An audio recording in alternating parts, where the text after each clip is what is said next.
नमस्कार साथियों दोस्तों, आज फिर मैं एक नए वीडियो के साथ आपके सामने हाजिर हुआ हूँ। और देखिए साथियों, आज का जो वीडियो है वह बहुत ज़्यादा महत्वपूर्ण है। मुख्य रूप से जो अभ्यर्थी थर्ड ग्रेड परीक्षा CET स्नातक स्तर CET माध्यमिक स्तर के जो विद्यार्थी हैं उनके सिलेबस में सभ्यताओं का ये टॉपिक जुड़ा हुआ है,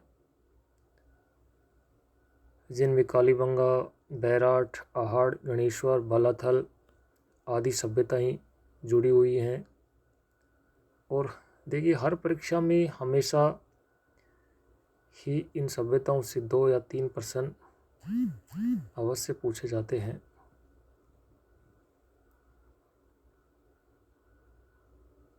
तो आज हम इन सभ्यताओं के बारे में बात करेंगे। जितने भी महत्वपूर्ण फैक्ट हैं उनको मैंने इनमें शामिल करने का प्रयास किया है।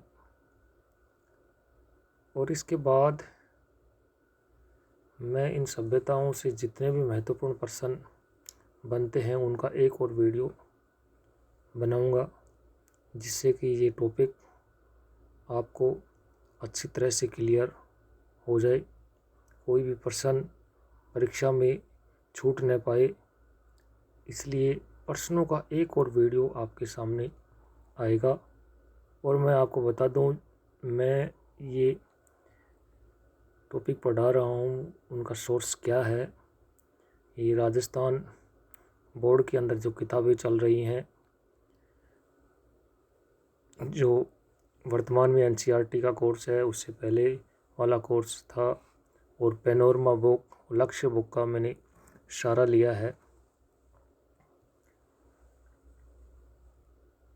और उनसे संबंधित जितने भी महत्वपूर्ण तथ्य हैं उनको मैं यहाँ लाया हूँ। तो चलिए चलते हैं, देखते हैं सभ्यताओं के बारे में। देखो, पहली सभ्यता है राजस्थान की सभ्यता है, जैसे कालीबंगा है। कालीबंगा सभ्यता, कालीबंगा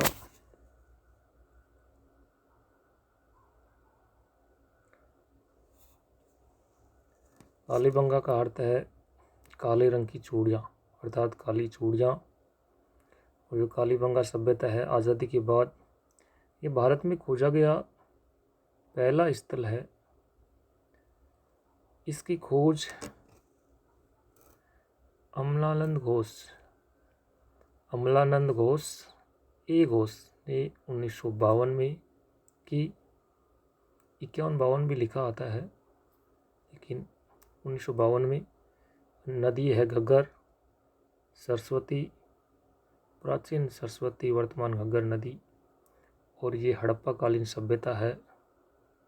समय इसका 2350 ईस्वी से 1750 ईस्वी पूर्व माना गया।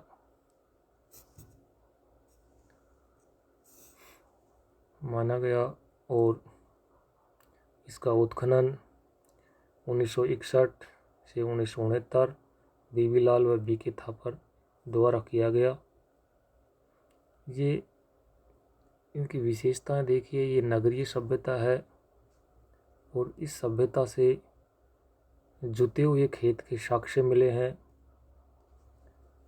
सिंधु घाटी से संबंधित स्थल है। और ये कांस्य युगीन सभ्यता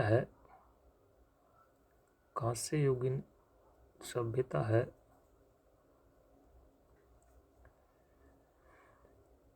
और 7 हवन कुंड प्राप्त हुए हैं। इस नगर की जो सड़कें एक दूसरे को समकोण पर काटती हैं। लकड़ी की नालियों के साक्ष्य प्राप्त हुए हैं। मेसोपोटामिया की बेलनाकार मोहर प्राप्त हुई है। और दशरथ शर्मा ने कालीबंगा को सिंधु घाटी सभ्यता की तीसरी राजधानी कहा। धोरी रक्षा प्राचीर अर्थात दीवार के साक्ष्य प्राप्त हुए। 7 अग्नि वेदियां प्राप्त हुई।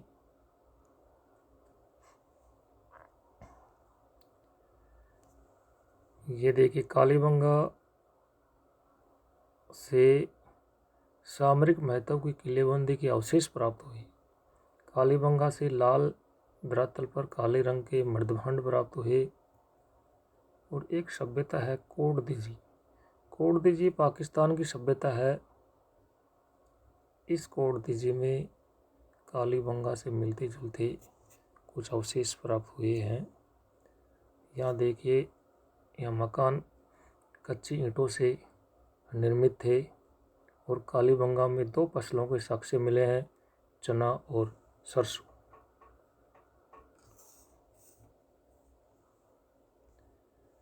इसके बाद बहुत ही महत्वपूर्ण सभ्यता है आहड़ सभ्यता। आहड़ उदयपुर ज़िले में है, बनास नदी के किनारे स्थित। इसको बनास संस्कृति भी कहते हैं। और आहड़ सभ्यता की खुदाई उत्खनन सर्वप्रथम 1953 ईस्वी में अक्षय कीर्ति व्यास द्वारा किया गया। फिर इसका पुनः उत्खनन हुआ HD सांकलिया व VN मिश्र द्वारा 1961 और 62 में। ये सभ्यता आज से लगभग 4000 ईस्वी प्राचीन है। लेकिन इसका जो मुख्य काल है वो गोपीनाथ शर्मा ने इसका काल 1900 ईस्वी पूर्व से 1200 ईस्वी पूर्व माना है। यह सभ्यता ताम्रयुगीन सभ्यता, ताम्र सभ्यता, ताम्र नगरी, मतलब इस सभ्यता को ताम्रयुगीन सभ्यता, ताम्र सभ्यता, ताम्रवती नगरी भी कहते हैं। इसका प्राचीन नाम आघाटपुर, आगढ़ दुर्ग, धूलकोट, स्थानीय नाम इसका धूलकोट है। इस सभ्यता से अनाज रखने के मृदभांड प्राप्त हुए हैं। इस सभ्यता से अनाज रखने के मृदभांड प्राप्त हुए हैं। उन मृदभांडों को स्थानीय भाषा में गोरे व कोठे कहा जाता है। बहुत ही महत्वपूर्ण प्रश्न है। गोरे व कोठे कहा जाता है। ये लोग लाल व काले मृदभांड काम में लेते थे। यहाँ के निवासी तांबे से परिचित थे। वे तांबे के उपकरण काम में लेते थे। अब यहाँ के जो निवासी थे वो तांबा का अधिक प्रयोग करते थे। यहाँ का प्रमुख उद्योग तांबा गलाना व तांबे के उपकरण बनाना था। और यहाँ के लोगों का जो अर्थव्यवस्था का मुख्य आधार पशुपालन था।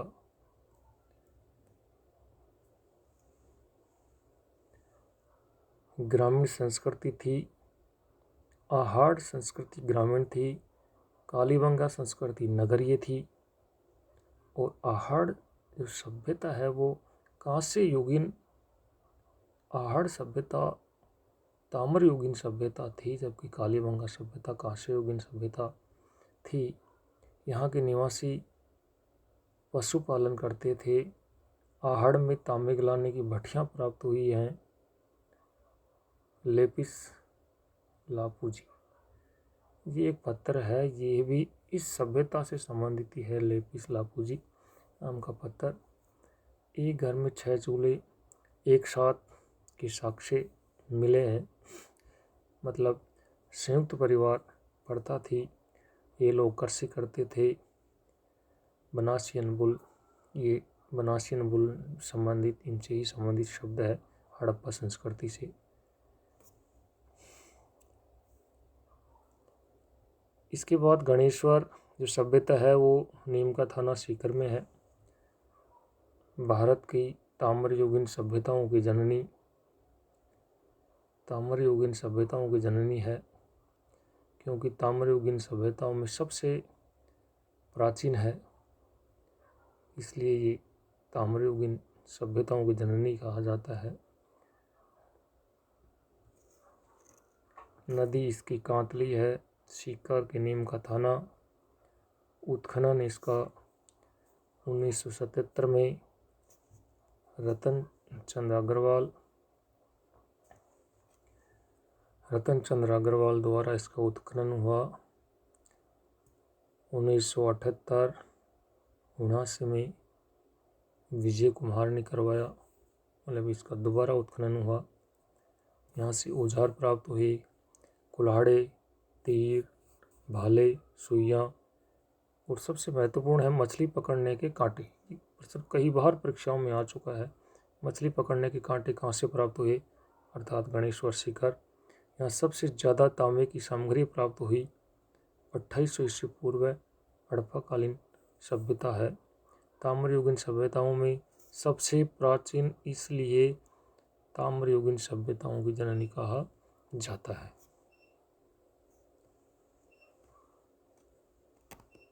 देखिए, तीसरी महत्वपूर्ण सभ्यता है बैराट सभ्यता। बैराट को जो वर्तमान विराटनगर कहते हैं, जिला जयपुर में स्थित है।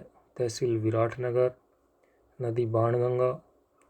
और इस सभ्यता की सर्वप्रथम खोज कैप्टन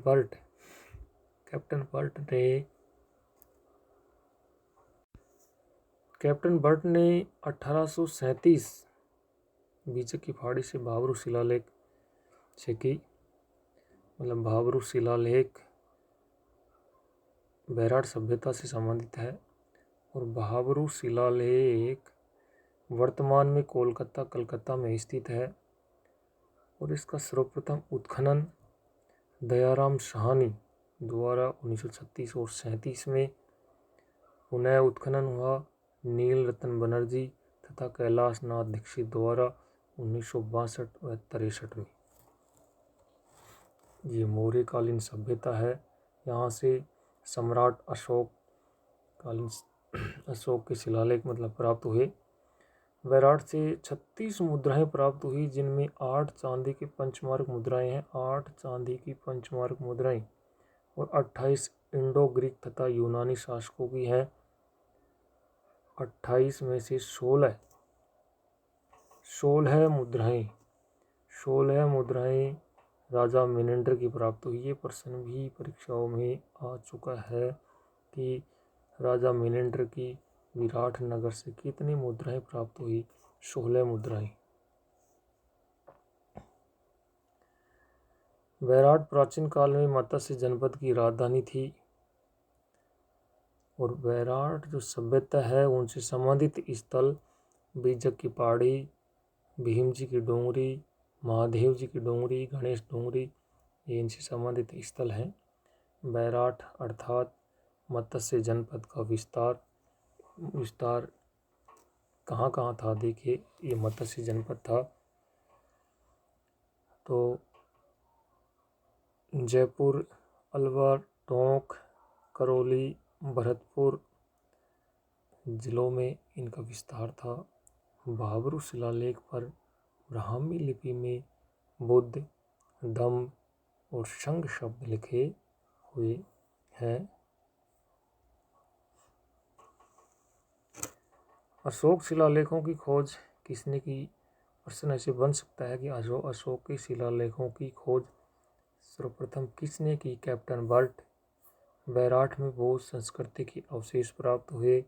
मतलब बौद्ध संस्कृति के अवशेष कहाँ प्राप्त हुए, विराटनगर, बैराट। पांडवों ने अज्ञातवास के समय यहाँ जीवन यापन किया, बैराट में। या महाभारत काल के अवशेष प्राप्त होते हैं। या बौद्ध विहार के अवशेष प्राप्त हुए। अशोककालीन गोल बौद्ध मंदिर, स्तूप, बौद्ध मठ के अवशेष प्राप्त हुए। बौद्ध मठों की संख्या 8 मिलती है। बैराट में मुगलकालीन टकसाल के प्रमाण मिले। ये भी इम्पोर्टेंट प्रश्न है। यहाँ शंख लिपि के प्रमाण मिले। और अन्य महत्वपूर्ण 1871 से 72 कार्लाइल द्वारा भीम डोंगरी से दूसरा शिलालेख खोजा गया। मतलब कार्लाइल भी विराटनगर सभ्यता से संबंधित ही है। 634 ईस्वी में हेनसांग भी विराटनगर आया। बौद्ध मठों की संख्या 8 बताई। हेनसांग ने भी बौद्ध मठों की संख्या 8 बताई। यहाँ काले चमकीले मर्द भांड मिले।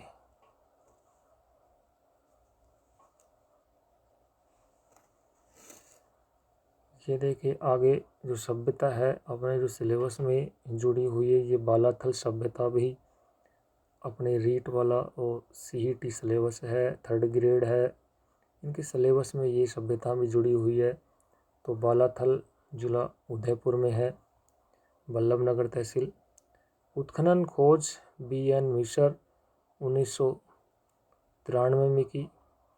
ये ताम्र पाषाणी काल से संबंधित है। यह सभ्यता ताम्र पाषाणी काल से संबंधित है। यहाँ ध्रुवीकरण के अवशेष मिले हैं। यहाँ 11 कमरों वाला विशाल भवन मिला। ये मोस्ट क्वेश्चन है, यहाँ पे 11 कमरों वाला विशाल भवन मिला है। तो ये आपके 5 जो सभ्यताएं सिलेबस में जुड़ी हुई थी वो मैंने अच्छी तरीके से कंप्लीट करा दी है। अब मैं इनके प्रश्न भी अगले वीडियो में लेके आऊँगा। जब तक के लिए नमस्कार।